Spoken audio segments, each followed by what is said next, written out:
And welcome back to the classic Doctor Who marathon. I'm Dan. I'm Michael. And in today's episode, we're now on to season 2. And the first story in season 2 is a great opener. Planet of Giants. So, bit of background. This was almost the very first story. It was a script left over from season 1. And they decided to use it in season 2. It's 3 episodes long. And it involves the Doctor and the companions having somehow been shrunk down and now have to go on an adventure and defeat some evil humans who are real people. I mean, you say that this was written to be the first episode. I can really see that in this episode. It feels like, I mean, season 1 ended spectacularly with Reign of Terror, which is amazing. Season 2 could have very much begun with Dalek Invasion of Earth, which we'll get onto next time. But it feels in the style of very early season 1, so like the Daleks are an unearthly child. Yeah. Where they hadn't quite found their feet yet. And it feels like they haven't... It feels... You'd think it was part of one of the very early ones. Yeah. Not I mean, technically it is. Yeah, but the very, very, very early ones. So, series 1. So, in terms of plot, they land on Earth. The TARDIS has gone all weird. And they're massive creatures. Like, massive bug And they've been shrunk down.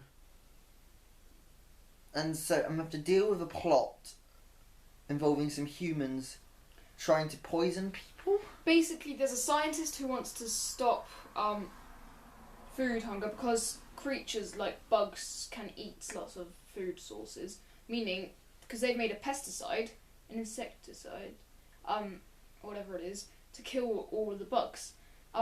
Now, if, let's say, the Doctor had some, he would probably die soon because since his protective stuff inside have also shrunk down, they're too small to fight back against this. And so this almost happens with Barbara, who does touch some of it.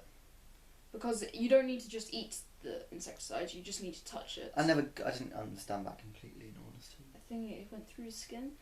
Something like that. And yeah, the supporting cast, we got some really great supporting cast at the end of season 1. This supporting cast is very forgettable. I mean, it's like it could be a pilot for another TV show. Yeah, I said that a lot throughout. I was like, this feels like they're trying to launch a different show about these small people who try and influence and stop bad people in the real world. Let's say if it was end of episode 2, or during episode 2, one of the characters would see them and start interacting with them. Or not even that, but it definitely feels like a TV pilot for a different show rather than the opening of season 2 of Doctor Who.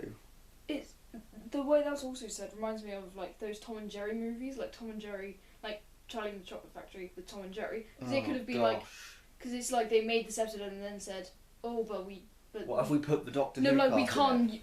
We've not been given the funding to make this as a TV show. Oh, I know. Let's slap in the Doctor Who characters and make them just try and survive. Yeah, it doesn't feel right. Like, it doesn't feel like Doctor Who. No.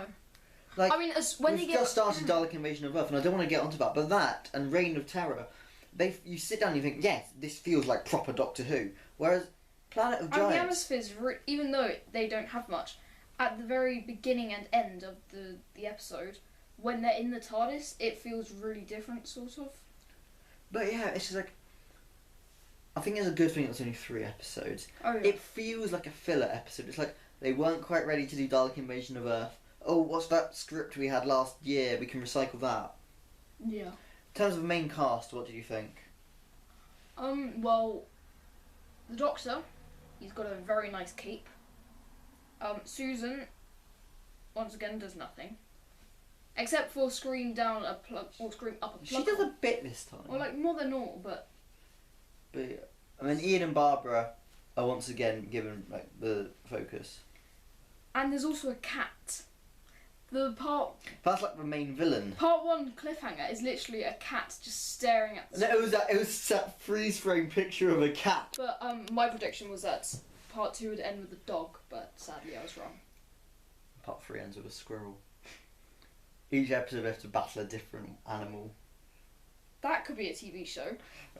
Send me to the BBC in 1964. I mean, that would actually be quite good, battling different animals every single time.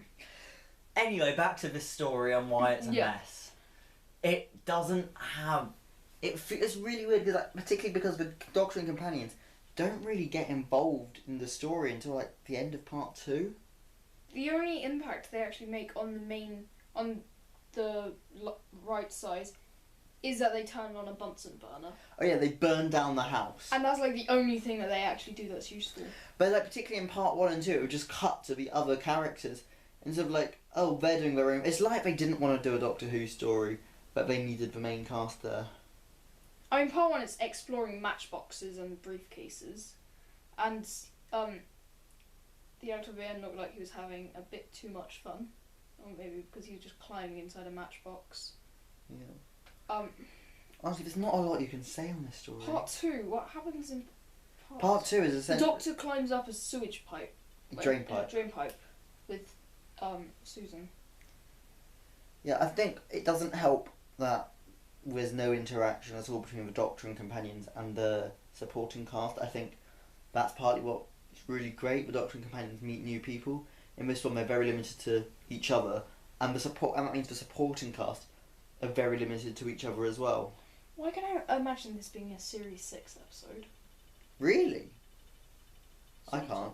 No, but like if they decided to, or something like a goofy Matt Smith. No, the thing is, it doesn't feel like anything they do in Modern Who. Yeah, It but they feels, were. it feels like often what people imagine all of classic Who to be, a sort of run around, not a lot of story.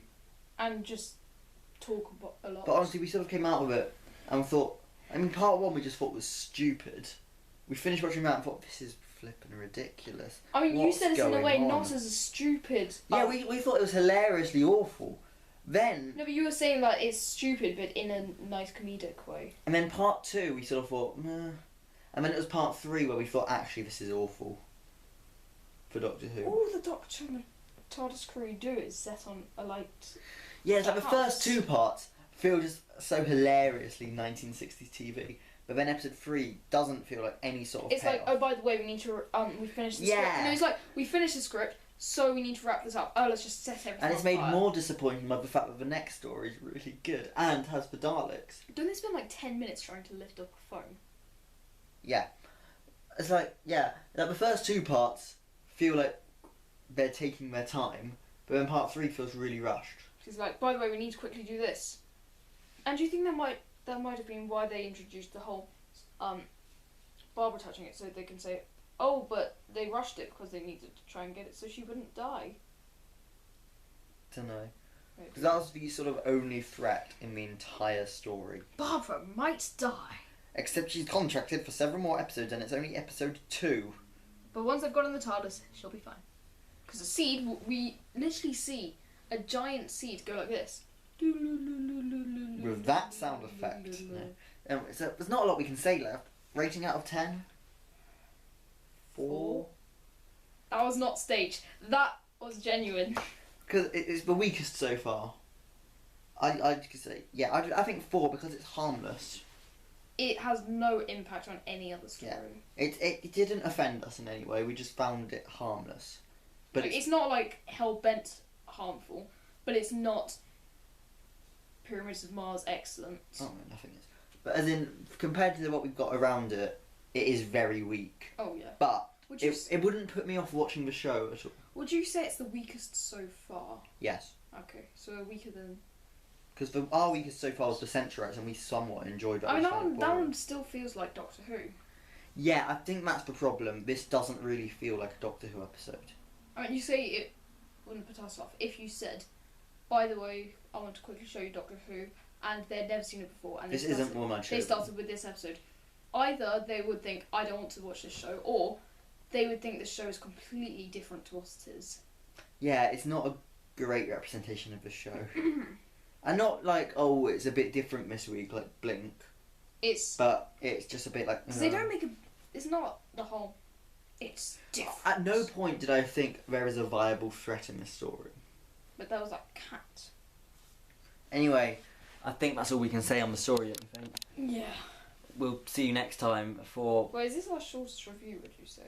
Well, it's the shortest story. It's the one where there's nothing to talk about. It's not the shortest. We'll one. see you next time for the Dalek invasion of Earth. The Doctor's going to face his greatest foes for the second time. Goodbye.